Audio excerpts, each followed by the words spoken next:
Hey guys, and welcome back to another episode of EverQuest 2. And on this episode, I am over in Lavastorm today. You guys can see there's not too many people in the zone here with me. In fact, there's only a handful of people here. Less than a handful. There's 4 people. But, you know, it's a really cool zone. I like it a lot. We will go back over to Lavastorm at some point, but I wanted to show you guys this area because it is a place that I spent a lot of time in the past with some of my characters.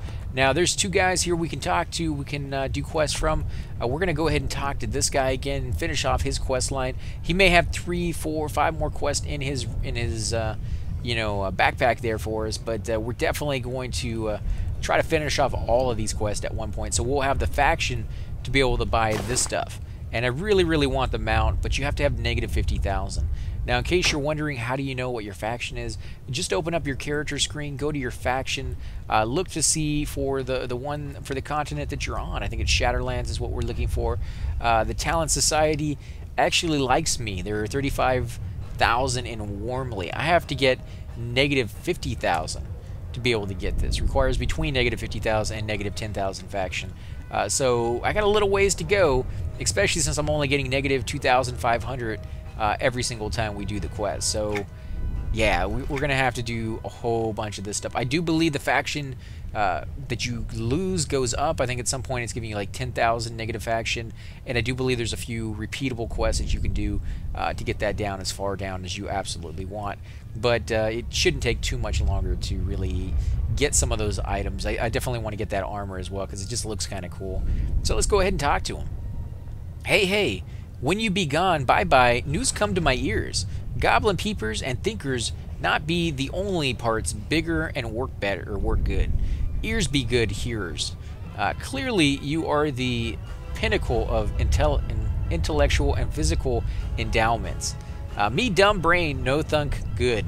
Duh? Yeah, I guess we could speak on his level. We could insult him with this one, or we can just be like, huh?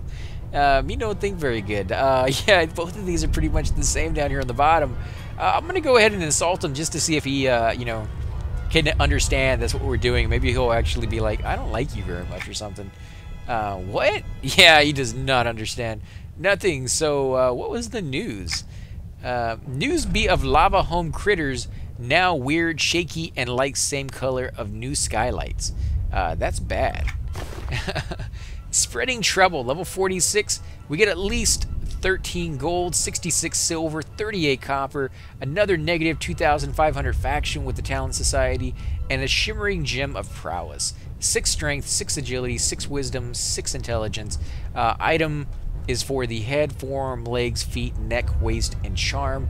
It's a white adornment for a white adornment slot and a level 1 item. Now, remember, use these things as soon as you get them. They're going to give you a ton of these in the game. They're really worth nothing at higher levels. You can buy tons of these on the broker for copper, like 1 copper a piece. I mean, these are just not worthwhile for you. At higher levels, you're going to be using like yellow and blue and red. Those are hard to get. Those are at least harder to get than these are. And white ones, even the ones that you might use at higher levels, will not be these. You're going to use some really good ones. These will not be those. So yeah, get rid of them while you can. Use them, take advantage of those extra stats, but yeah, definitely don't keep them in your inventory or your bank. Hunt some of these critters. Peepers seen by Suitfoots, sentries near an Agena home and beach. I can do that. Okay, so I must find and hunt the void touch creatures roaming Magma Grotto and Agena's Valley. Again, if you don't know where to go, you can always pop up your little map and it will tell you right here is where I want to go. I can click on it, it will create a little waypoint for you. Sometimes it doesn't really show up on the map as soon as you want it to, and so you might have to head in that direction. Eventually though, you see right there, it goes ahead and pops up as you get closer. It may disappear a little bit. Keep in mind though, guys, that it does not work 100% of the time leading you in the right direction. It is leading you in the general area, but don't follow it as if it is, you know, it can do no wrong, because it will tell you to go over cliffs, it will tell you to go through walls or mountains, and you kind of have to figure out how to get around that stuff yourself. So yeah, definitely yeah, don't have blind faith in it, because it's not going to do you well if you do. Now, these are the guys we need to kill. We need to kill 6 of them, and they are level 46. No arrows down, so we're gonna have to fight 2 of them at the same time.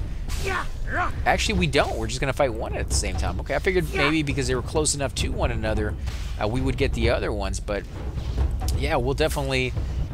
Oh, we're wiping the floor with this. We could fight 2 at the same time. Let me actually use my area effect spells. Why not? It gives me a little bit more damage. I can kill these things a little quicker. Let's see. One more. There we go. How much damage did we do to that? We already took off a bubble of life off of that one. Now, the downside to doing it this way is you don't have any time in between fights to recuperate, which means you don't have any time in between fights to let your power go up a little faster.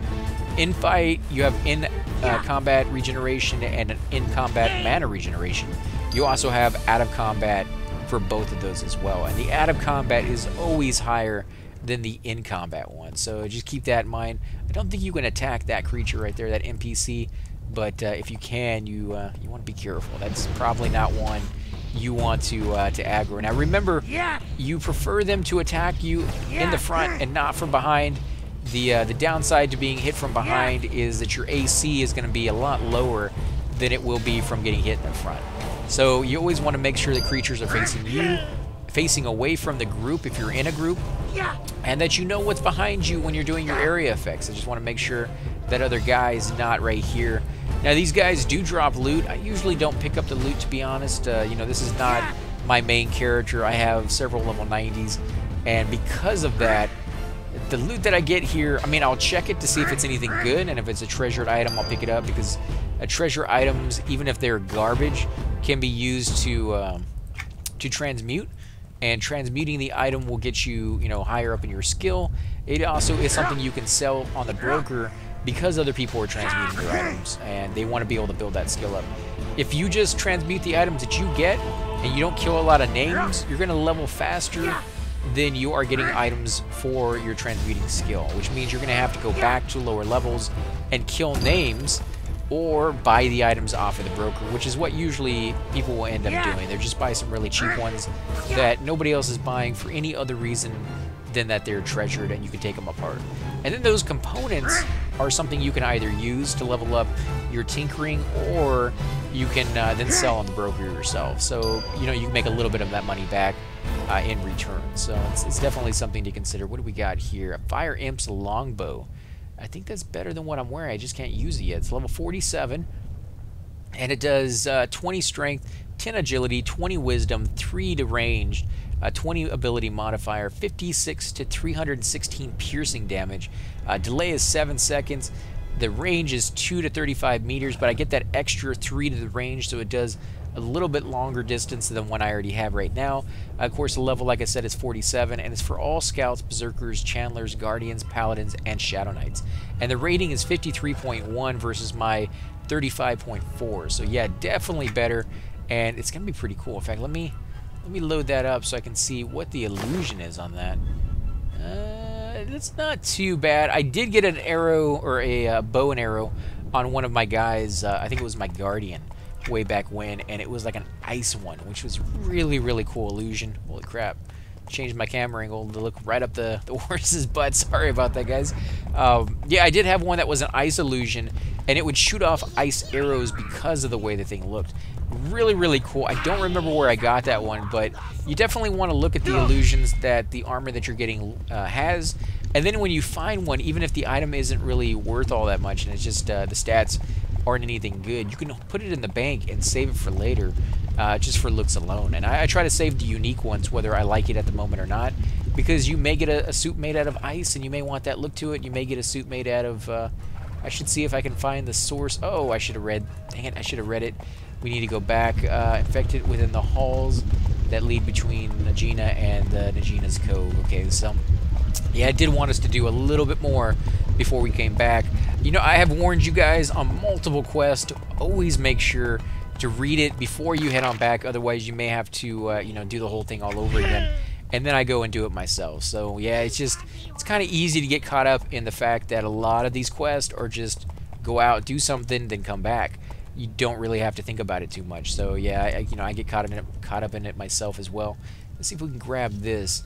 There's a lot of collectibles in the zone that we have not got yet. And a few of them are over here in this area, but there's even more in other areas that give you even better stuff. So Let's see if I can find the source. Does it mean I have to kill these people or just walk a little further in? Oh, wow. I guess that's the source. Oh, I think this was... Yeah, I remember doing this quest. This guy used to be a lot harder. I remember coming over here and getting my butt kicked by this guy. I'm glad they've kind of lowered him down a little bit. You can see he's pretty ugly, though. This is a big, big guy. Pretty burly. I don't know about his... What kind of claws are those? Like lobster claws? He's like a melding of a lot of different creatures. There we go. Vial of Darkness. Yeah, just merchant stuff that you can sell. I'm not gonna pick that up. But it says I should return, so that's what we're gonna do. We're gonna run back now. Yeah, I could have saved a little bit of time if I had just looked up there and read exactly what we needed to do before running back. I can't believe I did that after all the amount of times that I've said, always check, and then I do the exact same thing. Now, we do have to, at some point, learn these people's languages. Otherwise, you will have a few quests over here that you're just not going to be able to do. And you're going to be able to learn their language just by killing them.